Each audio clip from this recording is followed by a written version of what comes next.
Yeah, wait for the timing to be right.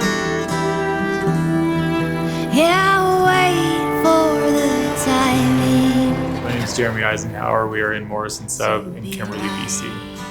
And I'm Sherry Eisenhauer, and this is our home.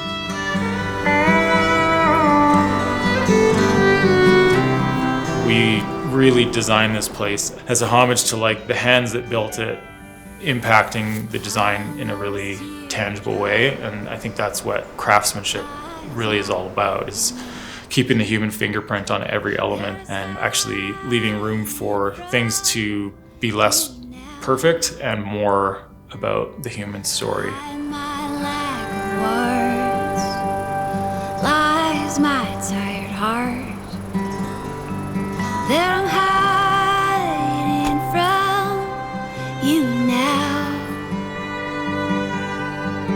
Yeah, wait for the timing to be right.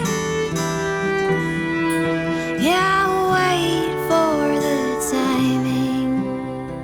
And truthfully, I think carpenters who work in this field all the time can see and notice aesthetics and beauty in a way that, you know, maybe other people can't. And so all of our dimensions of the home are actually numbers that are divisible by 2. So that, you know, we knew that like our house is 24 feet wide, 62 feet long, and we wanted to just make it so that when we're framing a wall, we can, you know, lay out our plywood and then cut the one piece off and then take that offcut and use it on the next side and start from there. So that was part of what kind of went into choosing some of those more efficient numbers. But I also knew that I wanted to do like all of our framing out of standard lumber and not be using engineered lumber. You know, even the timber components and the floor system, like the floor joists and the roof rafters and everything, are all made out of lumber. And I wanted it to be built out of stone and wood, the things of the earth, the things that are, you know, the elements that present themselves for building. I love building. I love being able to work with wood and being able to work with a crew and put something up in the natural environment and see it stand is just a super beautiful and rewarding thing. And so that's why we called it the Carpenter's Delight.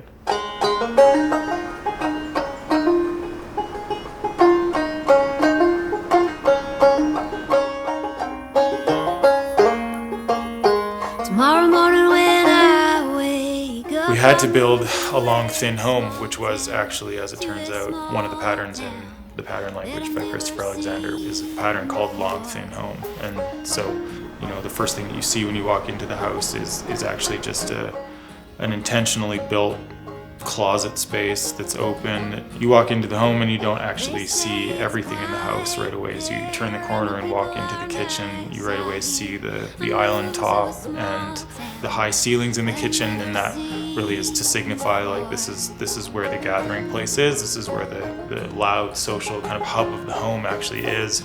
And then as you walk through the kitchen and into the living room and dining room area, there's a lowered ceiling, so that implies that this is more a conversational place, this is more of a hushed zone. My goal is to always infuse that human touch all the way throughout, and things just kind of fell into place pretty quickly actually as we started drawing and working with the limitations of the land. There's definitely times when we're in the house or out in here, in the backyard, anywhere kind of on the property where we get to play music together, and there's a feeling of just like awe, being like, wow. Everything lends itself well to that process of singing and playing music. Yeah, there isn't just one designated spot. I feel like I've written a song in the living room by the fireplace, and in the kitchen, and in our room. I'd maybe be just as likely to write a song in the firewood shed. Be kind of a cool spot. I'm moving to the open sky with no kiss to say goodbye.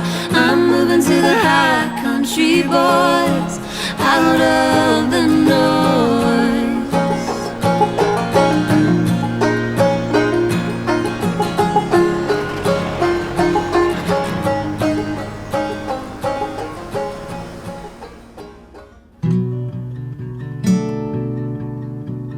This space that we're sitting in right now is It's kind of like a gathering place for our crew and for other carpenters even in town here. We come and just kind of sit around and talk. This is basically my therapy shop.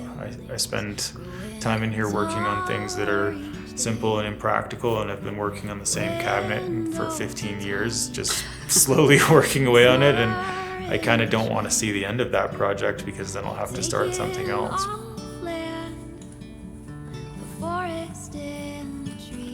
I'm motivated by beauty.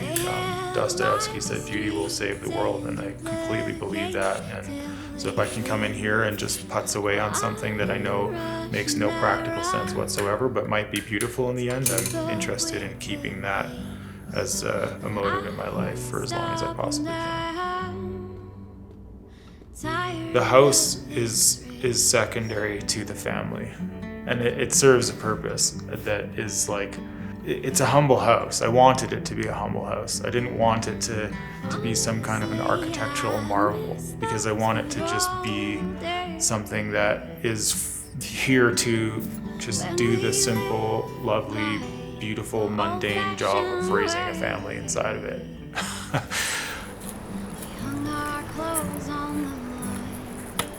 The concept of like dream house is kind of like, yeah, I mean, it's a beautiful home and we're very thankful for it, but also just thankful for our family. Yeah.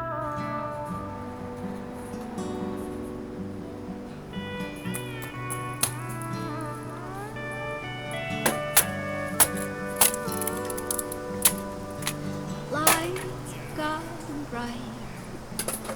The streets are all aglow.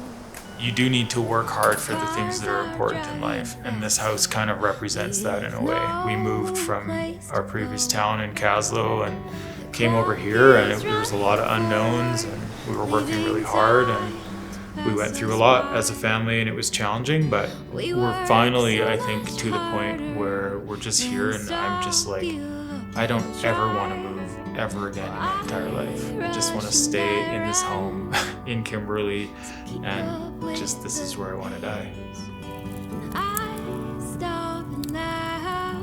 If I could describe the essence of our home in one word, it would be family.